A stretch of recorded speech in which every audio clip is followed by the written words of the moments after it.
Brandon Price lifted his glass of ruby red wine, his eyes glinting with barely concealed arrogance. Before anyone could even process what was happening, he flung the entire glass at the black man sitting at the table by the window. The liquid splashed across him, accompanied by the sharp smack of Brandon's hand, striking his cheek, swift, deliberate, without hesitation. The restaurant seemed to shatter in that instant. A few diners dropped their forks onto plates, the clatter only amplifying the severity of the moment. The man remained still, his white shirt instantly streaked with dark red, as if invisible wounds had suddenly appeared. He didn't react immediately. Only a fleeting, unusual calm passed over his face, a silence that made the whole room hold its breath. Brandon lifted his chin, his voice dripping with venom. In this place, no one makes the air less refined. "You'd better know your place and leave." His words cut like knives, both insulting and revealing the arrogance of a man who believed he was in complete control. Around them, a few strained laughs echoed, a few disdainful glances shot from neighboring tables. Some turned away, pretending not to notice. Yet there were eyes fixed on the scene, waiting to see how the man would respond.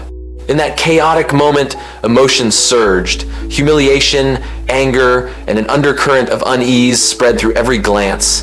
Everyone assumed he was just an out-of-place guest in a world of luxury. But they had no idea the truth was only beginning to surface.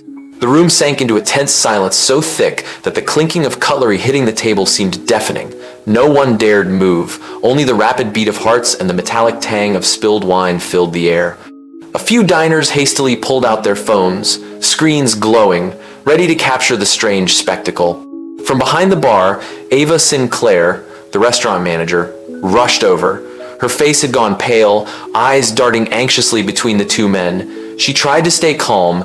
"Sir, please calm down. This must be some kind of misunderstanding."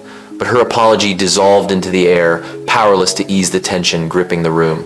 Whispers began to ripple through the diners. Some frowned, murmuring about the ridiculousness of the black man being splashed. Others shook their heads in silent disapproval, yet no one dared speak aloud. They exchanged glances, as if waiting to see who would break the heavy silence first.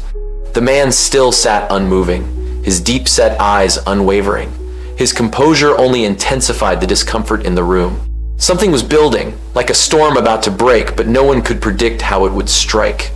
The restaurant had, in that instant, quietly divided itself. Those who delighted in the spectacle and those unsettled by it, and everyone's eyes remained fixed on the man silently enduring the humiliation. Brandon Price crossed his arms, a half smirk curling his lips. He scanned the room, seemingly seeking validation from the surrounding eyes. "See, folks," he said, his tone sharp and grating, "not just anyone can waltz into a place like this. I'm simply maintaining the standards of this Michelin-starred restaurant." His words fell coldly, steeped in pride. Some guests nodded subtly, silently agreeing. Others' gazes darkened in quiet disapproval. Brandon, emboldened, stepped closer to Marcus, shaking a white napkin in his hand and letting out a mocking laugh. "You really think throwing a few bucks around lets you sit with the real patrons?" Meanwhile, Brandon's colleagues hung back by the door, torn between intervening and fearing entanglement. Ava Sinclair, her face tight with tension, tried to step in. "Brandon, that's enough!" But her voice was drowned out by his brazen laughter. The tension escalated, arrogance displayed in full view. The man still didn't respond.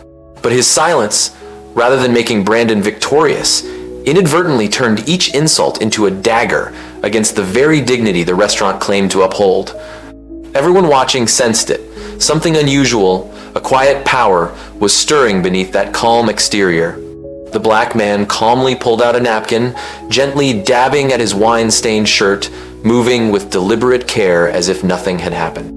His gaze lifted slightly, sweeping across the room without meeting Brandon directly, forcing the hurried eyes to drop. A flash from his wristwatch caught the warm yellow light, giving off an odd, imposing aura. He said nothing, argued nothing, didn't leave. He simply sat straight, breathing slowly, giving everyone time to fully realize the chaos they had witnessed. His composure didn't soften the atmosphere, it only ratcheted the tension higher. Brandon's frown deepened, a flicker of unease crossing his eyes as he realized this silence was not submission, but a latent strength waiting for the right moment to erupt. Some diners began exchanging glances, a vague, inexplicable sense forming. Perhaps this man was not as ordinary as he seemed. Yet they still couldn't foresee the revelation quietly awaiting to overturn their assumptions. Ava Sinclair stepped forward, face serious but attempting a polite smile. She bent slightly, her voice low and earnest. "Sir, on behalf of the restaurant, I apologize for this unfortunate incident. Please allow us to replace your meal, and of course, tonight's dinner will be on the house." Her words fell like a thin veil over a bleeding wound. Brandon immediately cut in, sharp and indignant. "Manager, there's no need to grovel. I'm just doing my duty to uphold standards. This isn't some public eatery." Ava shot Brandon a warning look, but he stood tall, showing no remorse. The man remained seated, merely tilting his head slightly, blotting another drop of wine from his shirt, a motion slow enough to intensify the room's tension. The whispers became louder. One young guest murmured, "He probably can't even afford this meal." Another countered, "The waiter is the rude one," looking down on him. Their words clashed in the air like sparks, forming a hovering cloud of debate above the tables. Phones kept flashing. A girl raised her device, muttering, "This is going viral for sure." Others leaned in, part hesitant, part eager, as if watching a play rather than a real-life tragedy. Some diners, frustrated, left chairs scraping loudly. Others kept their eyes locked, unwilling to miss a single dramatic moment. The room became an invisible arena, each person choosing a side, either siding with the staff defending refined standards or sympathizing with the humiliated guest. At the eye of the storm, Marcus remained straight-backed, silent. His quiet made all arguments irrelevant, as if each insult was self-contained, shackling its own speaker. Everyone could feel it. The decisive moment was approaching. Finally, the man set down the wine-soaked napkin. He lifted his gaze to Ava Sinclair, deep and steady. His voice was calm, measured, but carried weight that filled the room. "I want to speak with the manager privately." The firmness startled many. Ava froze, heart racing, then nodded. "Yes, sir. Right this way," Brandon interjected immediately, smug. "He's got nothing to discuss. Don't waste your time." A tense silence followed. Marcus didn't glance at Brandon even once. He stood, straight and composed, following Ava step by step. Each footfall echoed across the wooden floor, deliberate yet unsettling, as if an unseen storm was moving through the space. All eyes tracked them. No one knew what awaited behind the manager's office door. Yet a collective intuition stirred. This man was not someone to be dismissed lightly. Behind the office door, the tension remained high. Ava Sinclair closed it, keeping her voice gentle as she invited Marcus to sit. Outside, a group of staff gathered in a tight circle, whispering like a hive, disturbed. "If this goes online, we're done," fretted a waitress. The head chef frowned, wiping sweat from his brow. A Michelin restaurant getting tagged as discriminatory? Forget keeping our stars. Brandon Price remained stubborn, leaning against the wall with his arms crossed, his tone dripping with contempt. "Don't make a fuss. Just some nobody guest. No one cares." But the looks from his colleagues had changed. There was no agreement now, only unease. The phone on the desk rang. Ava picked it up. On the other end was the regional manager urgently inquiring about the incident. Clearly, the news had spread faster than they expected. Ava gripped the receiver tightly, her face pale. Inside the room, Marcus remained seated, hands folded, waiting.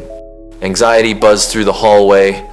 The once cold, elegant walls of the fine dining restaurant suddenly felt like a confining cage, trapping everyone in fear. How severe would the consequences be, and who would face them first?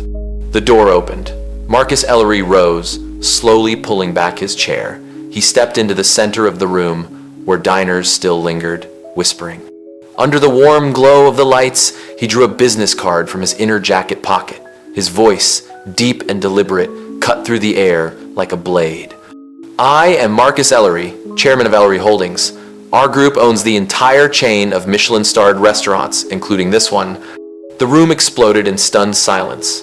Phones frozen mid-air, mouths agape, forks clattered onto plates. Brandon Price froze, eyes wide, lips trembling, unable to form a word. Ava stepped back, her heart sinking. In that moment, every look of scorn just moments ago transformed into fear and respect. No one dared laugh or whisper. The atmosphere flipped violently, as if the entire room had been turned upside down by a single statement. Brandon Price's arrogance evaporated instantly. He stammered, hands shaking, trying to force out a crooked smile. "Sir, Mr. Ellery, I didn't know. Please understand." His voice fragmented, stripped of the confidence that had led him to fling the wine. Ava Sinclair bowed her head deeply, voice trembling. "Mr. Ellery, I am so sorry. This is the worst mistake we've ever made. I will take full responsibility." Her face flushed with shame and desperation. Marcus didn't respond immediately. He remained silent, letting the weight of stillness fill the room.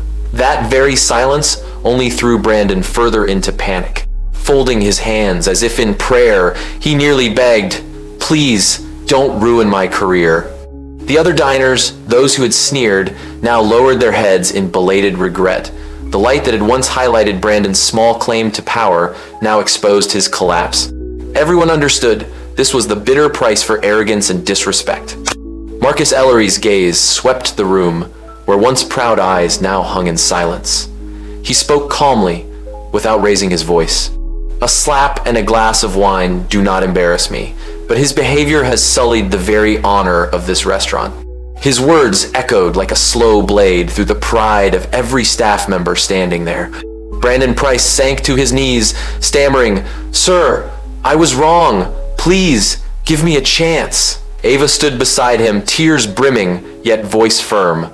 "Mr. Ellery, I accept full responsibility. Please allow me to make this right." Marcus regarded them both, his expression devoid of anger, full of measured calm. "I could destroy your career in seconds," he said, eyes fixed on Brandon. "But what good is revenge? What this restaurant needs is discipline, real change." He paused, letting the silence settle, then continued. "Brandon Price, effective immediately, you are suspended. The restaurant will determine your future after you complete a mandatory retraining program. Ava Sinclair, you will oversee this program. This is not merely punishment, it is opportunity." The declaration was final.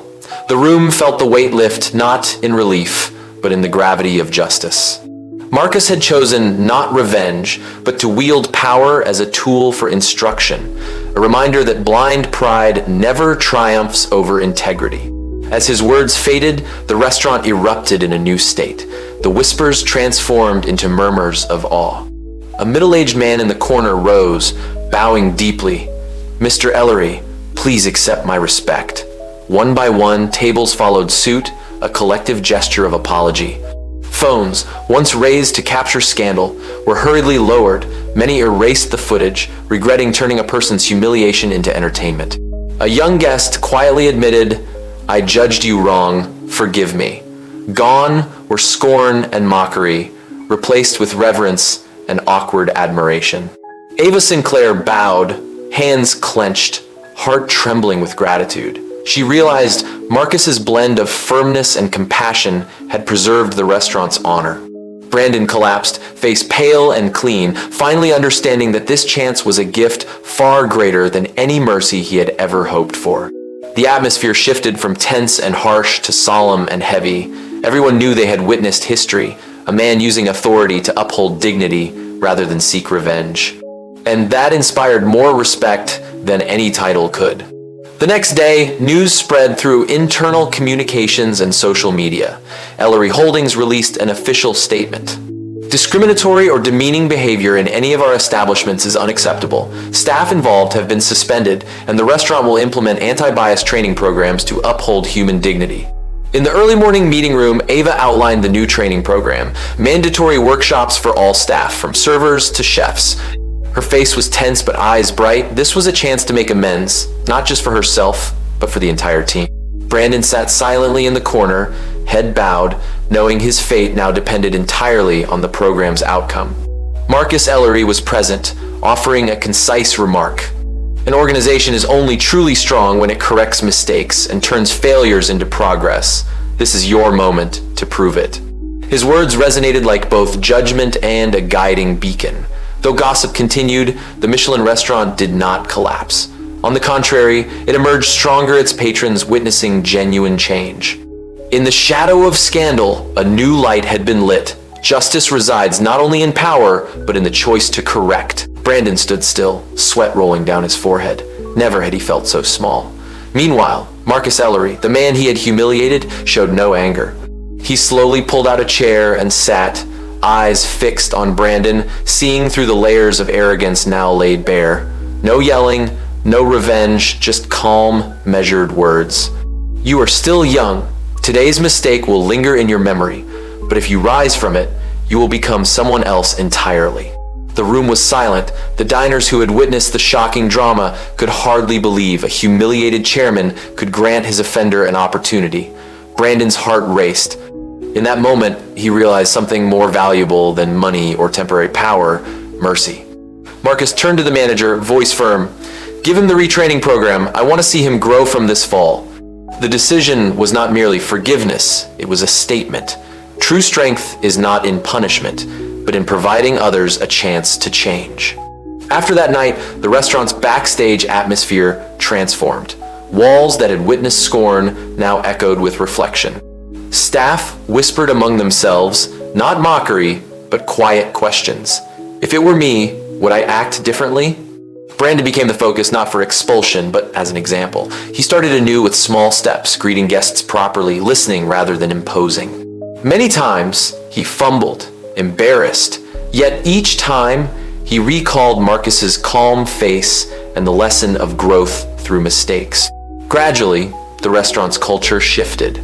Service became genuinely humble, not forced. Team meetings expanded beyond revenue, focusing on sharing service experiences and respecting every guest regardless of appearance.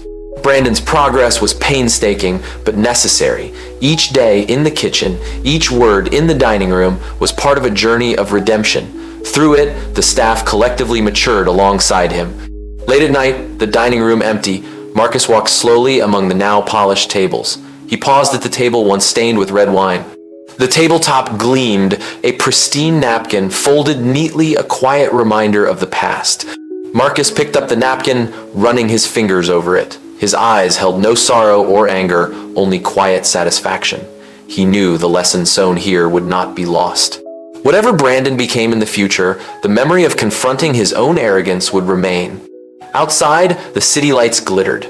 Marcus walked into the crowd, unassuming, leaving behind the resonance of a story every witness would remember. No one would recall the slap or the spilled wine. They would remember the man who chose mercy and turned humiliation into a life-changing opportunity. The message echoed clearly. True power does not need to be flaunted. True value is not in appearances, and compassion is the highest testament to human strength.